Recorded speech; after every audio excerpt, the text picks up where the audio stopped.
been a pretty crazy week in the States, or 2 weeks. Uh, I mean, the world's just getting crazy now. Um, but, uh, like Charlie Kirk being assassinated, that was probably, I don't know, the straw that broke the camel's back, the first of a domino effect. I'm not sure how to really describe it. Because I mean, things haven't fully played out yet, which is kind of why I didn't make this video sooner. I just wanted to see what had happened, what would happen a little more before jumping to conclusions. I'm not a religious guy at all. Like, I go to church for weddings and funerals.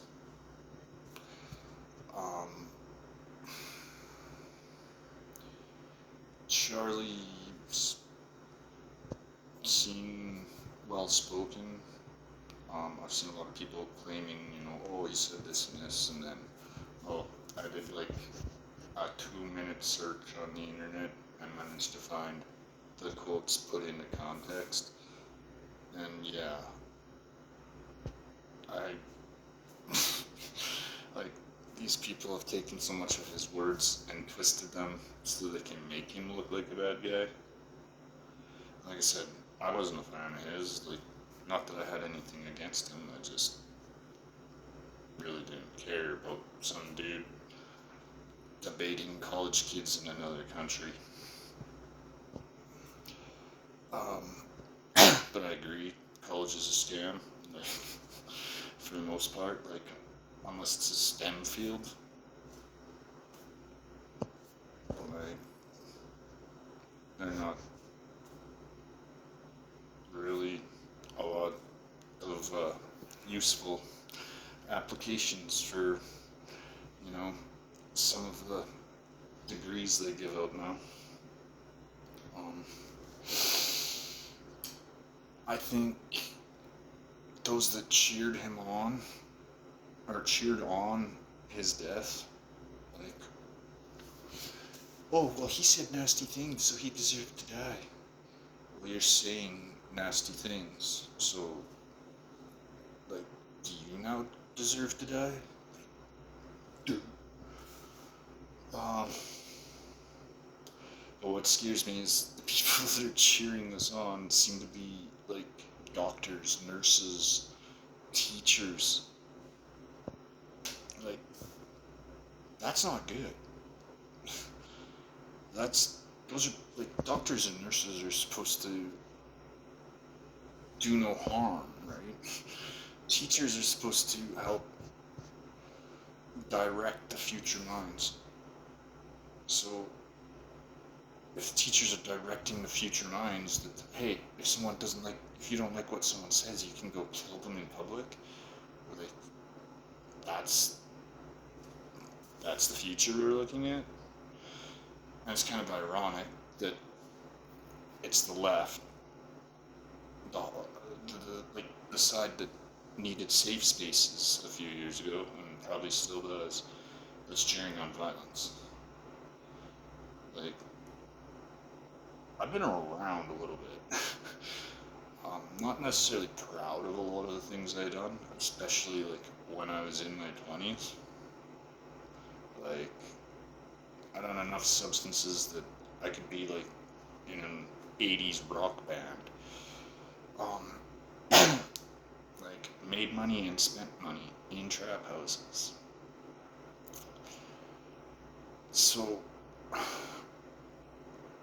I've had a pretty good look at violence from both sides, aggressor and victim. I can tell you, like, most of you that are cheering on Charlie Kirk's death, you're pushing an agenda that you are not going to like the outcome of because you are not ready for those situations. Like, you have no idea. You just don't. Like, I've had knives held in my throat. I've been robbed at gunpoint. Like, the gun pointed at my head. Okay, like, so, yeah, like, you guys don't know what you're asking for. But you think, like, you can't wrap your heads around this. That saying, oh, he said mean things I don't agree with, so his death is justified. Well, you're saying things that a bunch of other people don't agree with.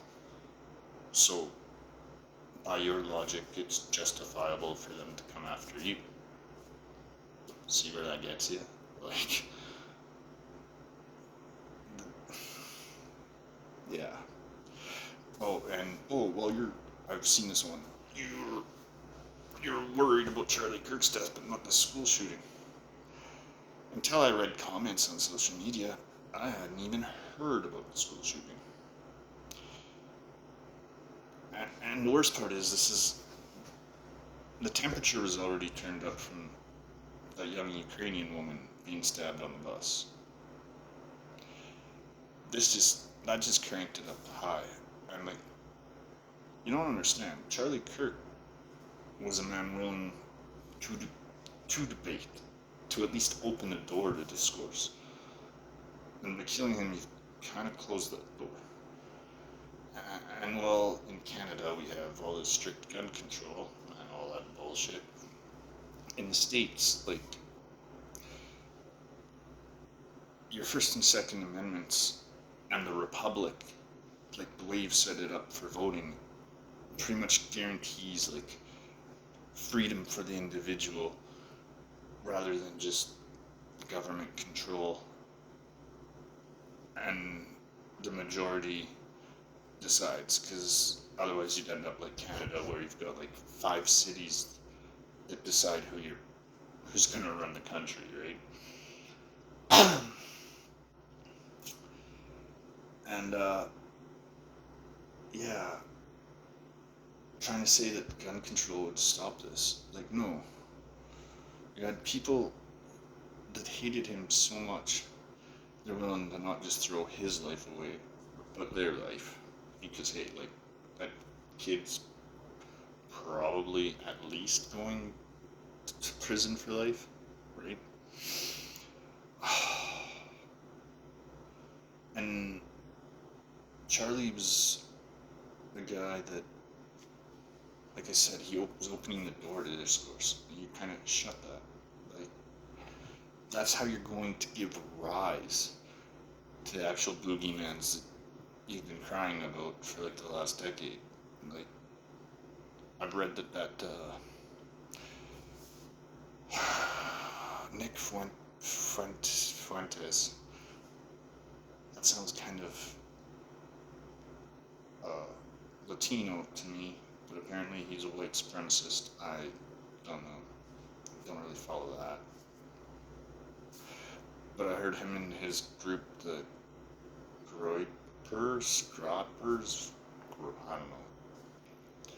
But that they've now seen like a resurgence in their popularity. Like, good job. You're making the boogeyman that you've cried about.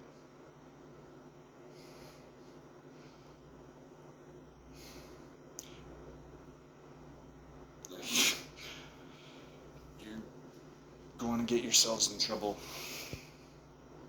because you keep pushing this rhetoric. And then, like, there's politicians and shit that are